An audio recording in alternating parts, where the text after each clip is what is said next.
สวัสดีครับผมหมอม้าพลังฟาร์มครับเรามาอัปเดตลูกไก่อีกหนึ่งชุดให้ชมครับชุดนี้เป็นสายเลือด VIP เลยนะครับ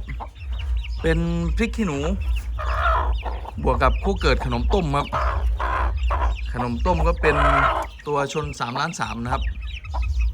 ลูกชายสา5พลังคู่เกิดแบทแมนนะครับสายเลือดของพี่หนุ่มคาร์บอยนะครับแม่นี้ได้5 ตัวนะครับชุดนี้ยังสมบูรณ์นะครับ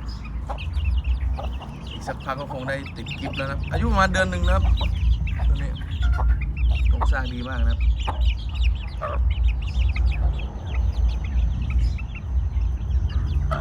ถ้าพี่ท่านใดสนใจก็สามารถสอบถามเข้ามาได้นะครับ